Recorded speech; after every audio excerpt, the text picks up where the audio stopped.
Sir हमारे बताइए sir 8 महीने हो गए सर फाइनेंस डिपार्टमेंट। मेरी मम्मा खुद लिवर सिरोसिस के पेशेंट हैं, तो मतलब इतनी देर से सैलरी रोक के, मेरे पापा प्राइवेट एम्प्लॉय है, तो एटलीस्ट आपको ये बात तो करनी चाहिए ना। सैलरी नहीं सामान्य नहीं है तो फिर क्यों ऐसे ऑर्डर हो जाएगा सर। इनको आश्वासन बड़े मिले सर, आप पे भरोसा है हर कोई जो है। रविंद्र रैना आज भी सर रायबरेली जंगलात की बात कर, वो कह रहे हैं कि सर आप ही हमारा जो है मसला हल कर सकते हैं। लेफ्टिनेंट गवर्नर बहुत भरोसा है इनको सर, भरोसा है, ऐसा तो नहीं टूट जाएगा। लेफ्टिनेंट गवर्नर साहब से बात करेंगे लेफ्टिनेंट गवर्नर, बहुत भरोसा है इनको सर, भरोसा है, ऐसा तो नहीं टूट जाएगा। लेफ्टिनेंट गवर्नर साहब से बात करेंगे। रविंद्र रैना अभी जो है दफ्तर पहुंचे हैं, ये देखिए बाहर देखिए, ये देखिए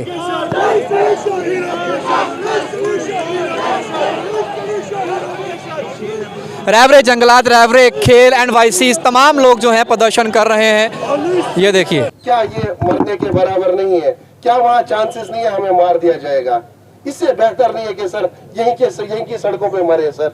क्या सर आप भी उसी दिन हमारे अंतिम संस्कार पे आएंगे? क्या हम इस दिन के लिए वेट करें? क्या जिंदा जब तक है हम, क्या हमारी डिमांड्स तब तक एड्रेस नहीं हो सकती? रविंद्र रैना सर, आपके सामने ही हमने अपना दिल का दर्द बयां किया, 242 दिन से बयां कर रहे हैं सर। तनख्वाह की बात आपसे की, वो भी नहीं निकली आज तक सर। बहुत पहले बात हुई थी। भरोसा, सिक्योरिटी पॉलिसीज, भरोसा किया सर। आप बताइए कैसे, आप मेरी जगह होते तो कैसे भरोसा करते? पूरा देश आज जाग चुका है, बोलता है कि त्रासदी में इन्हें आगे ना भेजा जाए। रिलीव हो गए हम पेरेंट ऑफिस से, हम क्या करें, हम अनंतनाग में, हमको अलग अलग ऑफिस में डाल दिया।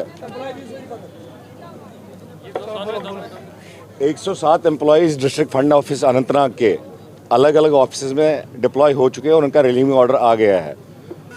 अब उनको जाके ज्वाइन करना है, जाएंगे ज्वाइन करेंगे, लेकिन रहेंगे कहाँ? रविंद्र रैना जी, हम फिर से अपने घर आए और उम्मीद करके आते कि परसों एक जो दुखद घटना रजौरी की सामने आई, मैं उधर से और हमने आपका दिल और जज्बा देखे कि आप 2 दिन वहां पे लगातार खड़े थे। उसी टारगेट किलिंग का शिकार कश्मीरी पंडित पिछले 1.5 साल से हो रहा है, और उसी ऑर्गेनाइजेशन के जरिए हो रहा है जिन्होंने वहां की रेस्पॉन्सिबिलिटी क्लेम की सर। हम लगातार अलार्म दे रहे थे कि हम रिस्क में हैं। कल गैजेट ऑफ इंडिया के जरिए बताया जाता है ये टेररिस्ट ऑर्गेनाइजेशन रिकॉग्नाइज्ड है। कल वो रिकॉग्नाइज करते हैं। 2 साल से हम बोल रहे हैं हम इनके शिकार हो रहे हैं। 2 साल से लगातार टारगेट किलिंग्स हमारी हो रही थी, फिर भी हम सह रहे थे। लेकिन मई 12 के बाद हमारा हर चीज से भरोसा उठ गया सर। विश्वास होता है किसी चीज को, कहा जाता है विश्वास। आप बताइए सर, अक्टूबर 21 में जब दीपक चंद जी और सुपेंद्र कौर की हत्या हुई, क्या उसी टाइम टारगेट किलिंग पे रोक नहीं लगनी चाहिए थी? क्या लगी सर? उसके बाद मई 12 के बाद टारगेट किलिंग्स लगातार बढ़ती रही सर। उसी के बाद रजौरी का इंसिडेंट भी आपके सामने, यानी कि कहीं ना कहीं टेररिस्ट ऑर्गेनाइजेशन जिंदा तो है। और आप ऐसी लैंड में हमें जबरदस्ती कश्मीर भेजेंगे, तनख्वाह बंद करके कश्मीर भेजेंगे, डिप्लॉयमेंट ऑर्डर, डेपुटेशन ऑर्डर निकाल के बंद, ये जो एडमिनिस्ट्रेशन एपैथीज है ये सब थोप के हमें कश्मीर फोर्सफुली भेजेंगे। क्या ये मरने के बराबर नहीं है? क्या वहाँ चांसेस नहीं है हमें मार दिया जाएगा? इससे बेहतर नहीं है कि सर यहीं की सड़कों पे मरे सर? क्या सर आप भी उसी दिन हमारे अंतिम संस्कार पे आएंगे? क्या हम इस दिन के लिए वेट करें? क्या जिंदा जब तक है हम, क्या हमारी डिमांड्स तब तक एड्रेस नहीं हो सकती? रविंद्र रैना सर, आपके सामने ही हमने अपना दिल का दर्द बयां किया, 242 दिन से बयां कर रहे हैं सर। तनख्वाह की बात आपसे की, वो भी नहीं निकली आज तक सर। बहुत पहले बात हुई थी। भरोसा, सिक्योरिटी पॉलिसीज, भरोसा किया सर। आप बताइए कैसे, आप मेरी जगह होते तो कैसे भरोसा करते? पूरा देश आज जाग चुका है, बोलता है कि त्रासदी में इन्हें आगे ना भेजा जाए सर। यूनियन टेरिटरी है, यूनियन टेरिटरी में फ्री हाथ है कि कहीं पे भी काम कर सकते हैं। एक जगह सेफ नहीं फील कर रहा, यहीं पे दूसरी जगह भेज दीजिए, काम कर लेगा। क्यों कश्मीर के 10 जिलों में इसे फोर्सफुली भेजना है? शेर को जब शिकार भी करना है 2 कदम पीछे खींच लेता है सर। ये ऐसे सुसाइडल अटेम्प्ट है sir. It's a state of possessive right now, और पूरी कश्मीरी पंडित कम्युनिटी एक लूम एंड डूम सिचुएशन में है राइट नाउ। हमारे पास क्या बचा है आज के दिन में? क्या उम्मीद बची है हमारे पास? आपके पास आती है आपकी बहनें आई है सर, आपसे आश्वासन। हमें लगता है कि जब भी आप आश्वासन देते हैं हमारे खून का एक कतरा और बढ़ जाता है कि शायद हमारी जान बचा ली जाएगी। लेकिन किस पे विश्वास करें सर? सर डीजीपी साहब कुछ दिनों पहले ही यही बोल रहे थे, ये चुटपुट घटनाएं हैं, चुटपुट हिट लिस्टें हैं, ऐसा उन्होंने कहा। लेकिन हम लगातार अलार्म कर रहे थे, चुटपुट नहीं है, चुटपुट नहीं है, चुन चुन के मार रहे हैं। ऐसे हालात में हम बोलते एकोमोडेशन बना देंगे, आधार कार्ड देख के मारे, एकोमोडेशन बना देंगे। सर हम भरोसा करते हैं, लेकिन 7 साल से नहीं बना पाए। आज हमें भरोसा ही नहीं करना है इस पे। आप बनाते रहिए जब बनाना है, हमारी डिमांड्स को मेहरबानी करके मैनिपुलेट मत कीजिए। कुछ आप बोलते हैं सब लोगों को रिलोकेशन नहीं चाहिए, सर जितनों को चाहिए मेहरबानी करके उन्हीं को बचा लीजिए। कल कोई सुसाइडल अटेम्प्ट करना चाहता है, कम से कम अगर उसकी सेंस नहीं है, उसका तो एक एडमिनिस्ट्रेशन होनी चाहिए बचाने के लिए, लेकिन अब नहीं है उसकी, तो क्या करें। लेकिन यहाँ पे पूरा स्टे 242 दिन से ये एप्लीकेशन देखिए सर। आप परसों एक मीटिंग में जा रहे हैं, हमने होम मिनिस्टर साहब को भी लिखा है, देखिए आप तो हमें पर्सनल थ्रेट परसेप्शंस भी है। प्राइम मिनिस्टर साहब को भी एप्लीकेशंस लिख दिया हमने कि हमें पर्सनल थ्रेट परसेप्शंस पे है, हमें वहां मार दिया जाएगा, और हमें पूरा यकीन है हमें मार दिया जाएगा। आज रिकॉर्ड में बोल रहे हैं, आज हम जिंदा हैं, यहाँ पे खड़े हैं, शायद एक समय आएगा हम जिंदा भी नहीं रहेंगे, इतना डर है हमें। घर खाली तक करा दिए हमारे, कहाँ रहे कहीं सब। आज के दिन में आप कश्मीर घाटी के हालात ठीक कीजिए। हमें पता है कि हमारी सिक्योरिटी फोर्सेस सक्षम है, इसमें सक्षम है। परसों सर आप जिस टाइम एक त्रासदी में गए थे, जहाँ त्रासदी हुई थी, उस दुख के सम्मेलन में हम भी एक दुख में शामिल हुए थे। हमारे एक मुलाजिम चांदजी भट्ट, वो अपने प्राण त्याग दिया सर। उसकी अक्टूबर की सैलरी बंद थी, 30,000 रुपया खर्चा उसका मेडिकल का लगता था। उसका बूढ़ा पिताजी 2 पेसमेकर लगे उसको। वो नवंबर में उसके साथ गया कश्मीर ताकि उसकी तनख्वाह छोड़ दी जाए। 30,000 उसका खर्चा लगता था, दिल्ली से इलाज चल रहा था। और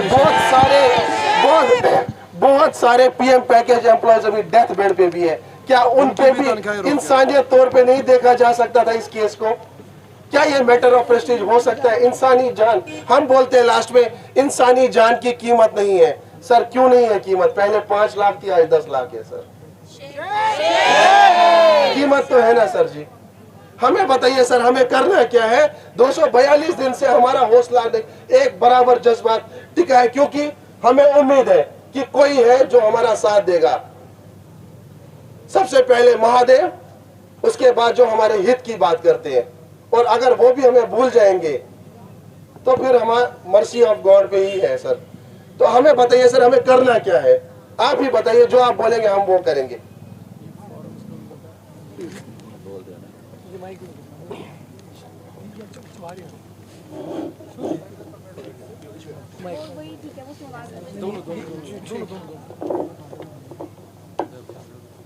मेरे साथी भाई बहनों, मैं जैसा योगेश जी ने बताया, और रजौरी के एक ढांगरी गांव में बड़ी त्रासदी हुई है। मैं कई सालों तक जब प्रचारक था तो मेरा हेडक्वार्टर कार्यालय वहाँ एक आश्रम में होता था, और वो आश्रम ढांगरी में, और उसी गांव में उसी आश्रम हमारे कार्यालय के साथ में ये बड़ा नरसंहार हुआ है।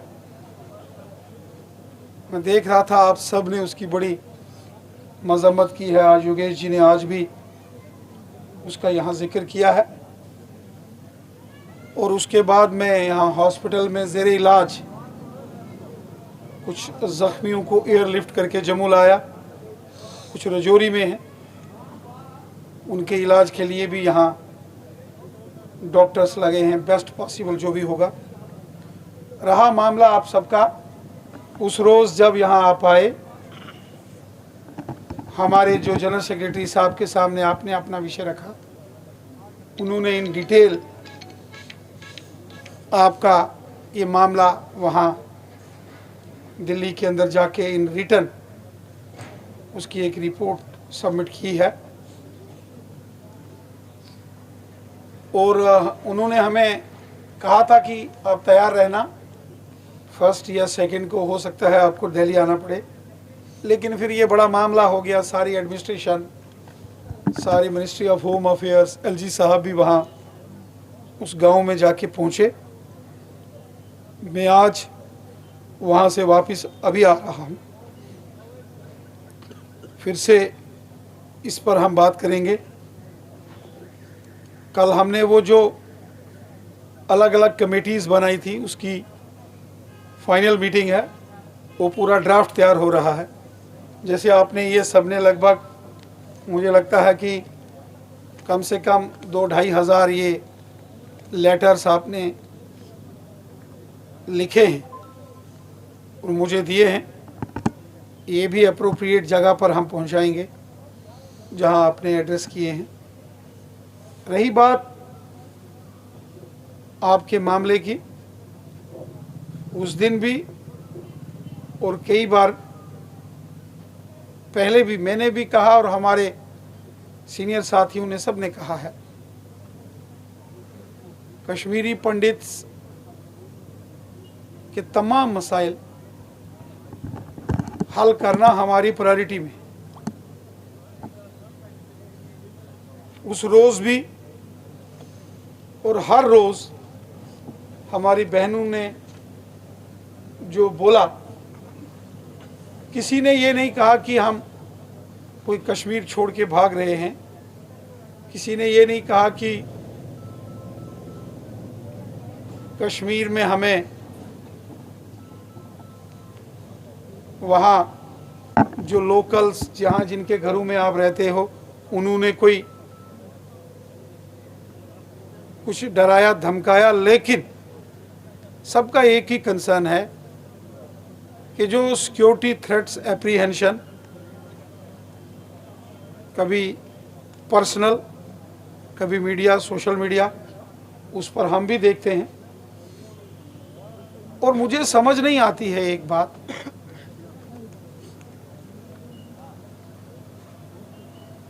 कि सिविल एडमिनिस्ट्रेशन और वहाँ की पुलिस एडमिनिस्ट्रेशन में इतना फर्क क्यों। कुछ साथी यहाँ से गए या वहाँ जो हमामा के पास वो शेखपुरा, वहाँ जो कुछ हमारे सरकारी एम्प्लॉइज़ हैं, नीरू भट्ट जी ने मुझे फ़ोन किया कि ये कहते हैं कि जाओ उधर बायोमेट्रिक करो, पुलिस का उधर से फ़ोन आया, नहीं आना हमारी जिम्मेवारी नहीं है। आप बताओ हम किसकी सुने, चीफ एजुकेशन ऑफिसर की सुने कि आपने डीएसपी की सुने। इसीलिए ये सारी इश्यूज हम टेकअप कर रहे हैं आपके। कल एक हमारी इसी मुतालिक बड़ी मीटिंग है और एक पूरी वो जो कमेटी, आज भी उसके कुछ साथी श्रीनगर में अलग अलग लोगों से मिल रहे हैं। एक बार मुझे लगता है बहुत सारी चीजों का बैठ के बात करके सलूशन निकलता है।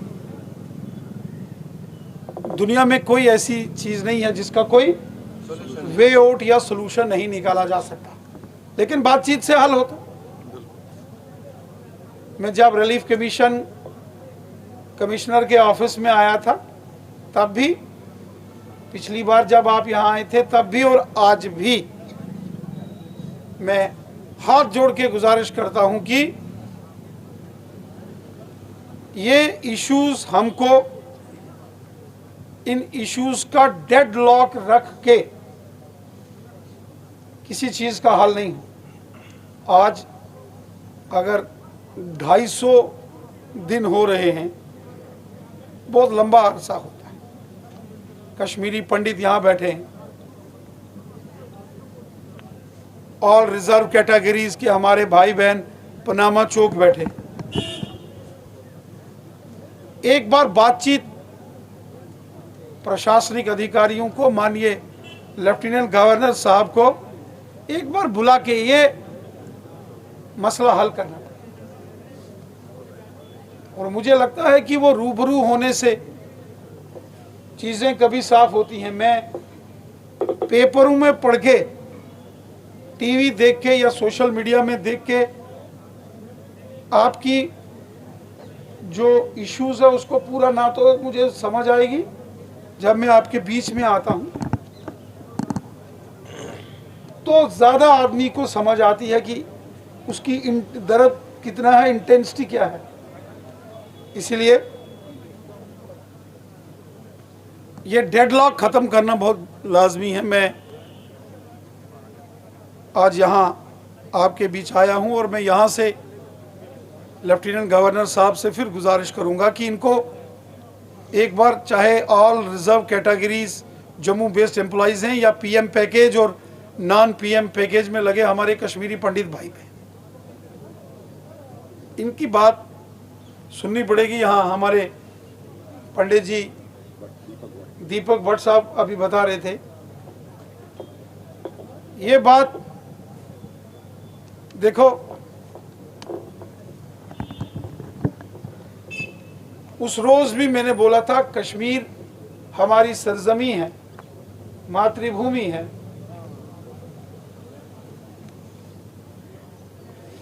और ये एक पिछले 35 साल 40 साल से जो तांडव वहां हुआ, उसके बाद चाहे कम्युनिटी के लोग हैं, चाहे पॉलिटिकल लेवल पर भी ये, चाहे बड़े बड़े कमीशंस और पार्लियामेंट्री डेपुटेशंस डेलीगेशंस यहाँ आए, किसी ने नहीं कहा कि हम कश्मीर नहीं जाएंगे। सबने कहा हमारी मातृभूमि है, जाएंगे। लेकिन अपना ऑनर, अपनी डिग्निटी इंटैक्ट रखते हैं। और ऑनर और डिग्निटी को इंटैक्ट रखना लाजमी है, ज़रूरी है। और वो दिन आएगा, ऐसा नहीं है कि नहीं आएगा, आएगा, ज़रूर आएगा। लेकिन आज की इन परिस्थितियों में, इन हालात में, मुझे लगता है कि इस पर और अधिक हमें वर्कआउट करना है और इसका सॉल्यूशन निकालना पड़ेगा। और सॉल्यूशन आपके साथ बैठ के निकले। वो ऐसा नहीं है कि मैं यहाँ से कोई बोल दूं या कहीं जाके कोई अपनी बात रखूं, तो आपके साथ बैठ के बातचीत होनी चाहिए। Sorry to interrupt you. अब कुछ लोग हैं सर जो मजबूरी के कारण जा रहे हैं ड्यूटीज़ पे, अपनी जान दाव पे लगा के, और इसी चीज़ को कल सरकार और इसमें नंबर्स में दिखाएगी। देखिए इतने लोग आ चुके हैं। मुझे बताइए, जो इस टाइम वहाँ पे मजबूरी में है, जिनके पास 7 महीने से सैलरी नहीं है और आगे जब तक उनकी सैलरी नहीं आएगी, वो 1 महीना वहाँ पर भी गुजारने के लिए उनको कहीं ना कहीं से पैसे लेने हैं। अब ऐसे बंदों का आप डेटा देख के बताओगे, देखिए जी आगे इनको कोई प्रॉब्लम नहीं है। ये तो एक्सप्लॉयटेशन है ना सर, ये तो टोटल एक्सप्लॉयटेशन है सर। ट्रेनिंग का मैंने बताया सर, 4 डिस्ट्रिक्ट से वो आ रहे हैं। आपने फ़ोन भी किया राघव लंगर जी को, नहीं हुआ उनका। सर ये एडमिनिस्ट्रेशन सुनने को तैयार नहीं है। एलजी साहब को आज तक हमने 10 ज्ञापन दिए। परसों भी जब रजौरी का हत्याकांड हुआ तो हमने एलजी ऑफिस के, we are the first organisation to show our resistance in front of the LG office.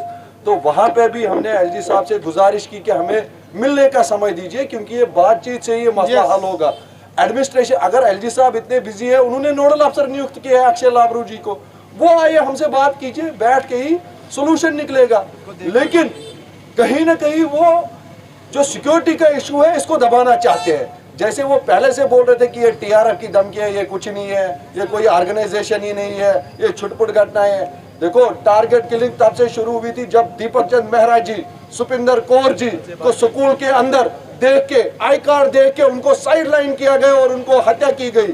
Rahul Bhatt ji के अकेले उस ऑफिस में थे, बीइंग ए हिंदू उसको आइडेंटिफाई किया गया, मारा गया। रजनी बालाजी को टारगेट किया गया, वो भी हिंदू थी। विजय कुमार जी बैंक में एक ही एम्प्लॉय थोड़ी था, विजय कुमार जी एक ही एम्प्लॉय था, उसको टारगेट किया गया। ये हिंदुओं की हत्या हो रही है ना, सीधे सीधे धर्म को देख के, एक पर्टिकुलर आइडेंटिटी को देख के उनको मारा जा रहा है। यही तो हम एलजी साहब से बता रहे हैं कि सर आप इन चीजों पे अंकुश लगाइए, इन एम्प्लॉयज के अंदर सेंस ऑफ कॉन्फिडेंस लाइए, कुछ ऐसे इकदाम उठाइए जैसे अभी सैलरी बंद है। सबसे बड़ा जो कॉन्फिडेंस बिल्डिंग मेजर इस एडमिनिस्ट्रेशन को करना चाहिए वो तुरंत इन एम्प्लॉयज की सैलरी रिलीज करनी चाहिए जो 7-7 महीनों से इनकी तनख्वाहें बंद है। जैसे एलजी साहब ने खुद बोला कि हमने अगस्त तक डायरेक्शन दी है, ये एलजी साहब का रिकॉर्डेड स्टेटमेंट है। 1200 लोग ऐसे हैं जिनकी सबसे ज्यादा बंद है। हमको अगस्त की मिली ही नहीं। मैं वही बोल रहा हूँ,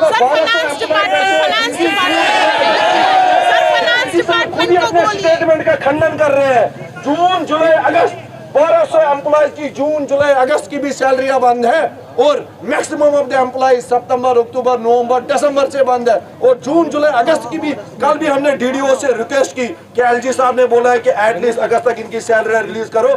वो डीडीओ इतने एडमेंट है कि अब एलजी साहब के इन बयानों से और कुछ लीडर्स के बयानों से इनके हौसले इतने बुलंद हो गए हैं कि हमारे लोग जो गए भी नौकरी करने उनकी दुर्दशा वहां पे हो रही है। हरासमेंट पीक में है वहां पे, उनको आरजू में धकेला जा रहा है जैसे वो कीड़े मकोड़े ऐसे मसल दिया जा रहा है हमारे हिंदू भाइयों को वहां पे। कहाँ है हमारी एडमिनिस्ट्रेशन? ये हालात है वहां पे सर, ये सच्चाई है।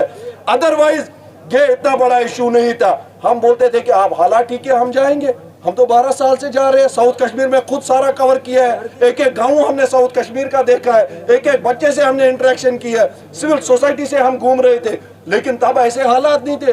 आज तो हमें पुलिस प्रशासन के दिन में 3 बार ही फोन आते हैं, यहाँ से एडमिनिस्ट्रेशन की अपील, वहां से सिविल एडमिनिस्ट्रेशन, आप नहीं आना है इधर, यहाँ पे हालात खराब है। हमारे पास रिकॉर्डेड कॉल्स है, हम कोई झूठ नहीं बोल रहे, आप पूछे इनसे। पुलिस के फोन आते हैं, कहाँ हो आप, यहाँ पे नहीं आना, यहाँ पे हालात ठीक है, हमारे पास ऐसा सेटअप नहीं है आपको बचाने के लिए। और जो लोग गए हैं उनकी बुरी दुर्दशा है वहां पे। सर एक चीज कीजिए सर, सबसे पहली जो रिक्वेस्ट है, अगर कॉन्फिडेंस लाना है सबसे पहले इनकी तनख्वाहें रिलीज कीजिए। हमारे एक भाई ने पहले ही जान खो दी है, दीपक ये हमारे जहांगीर भट्ट ने, और हमारे जितने भी भाई अभी डेथ बेड पे, आप सर हमारे साथ चलिए। सती जी उनके घर गए, उसने प्रार्थना की इन भाइयों से कि आप बताइए अब मेरी मौत आ जाए। 12 लाख रुपया उसका खर्च हो गया। ये जो चांद जी था 30,000 रुपये पर मंथ लिवर सिरोसिस से पीड़ित था। बाप को डबल पेस मेकर और बच्चे छोटे, और पढ़ने का हमने उसका जिम्मेदारी लिया, हमारी ऑर्गेनाइजेशन ने जिम्मेदारी ली। उसके जो 2 बच्चे हैं फर्स्ट में और 8th में, हमने उन बच्चों को गोद लिया है। हम उनकी पढ़ाई सफर नहीं होने देगी। अगर एडमिनिस्ट्रेशन नहीं आएगी आगे, हमारे बच्चे आगे आए, हम उनके बच्चों को पढ़ाएंगे, ये हमने बीड़ा उठाया है। लेकिन सर इन लोगों का फैसला कीजिए जो एटलीस्ट डेथ पे है, उनकी CSR बोलता है सर, CSR जो J&K का CSR है, अगर किसी की लाइफ कंज्यूमिंग डिजीज हो, चाहे CA पेशेंट या किसी का डायलिसिस चल रहा हो, अगर वो 2 साल भी नहीं आता है ना सर, उसको स्पेशल लीव ट्रीट करके उसकी सैलरी नहीं रोकी जाती है। ये CSR हमारा बोलता है, लेकिन फिर भी इन एम्प्लॉयज की सैलरी बंद है। प्लीज करता हूँ।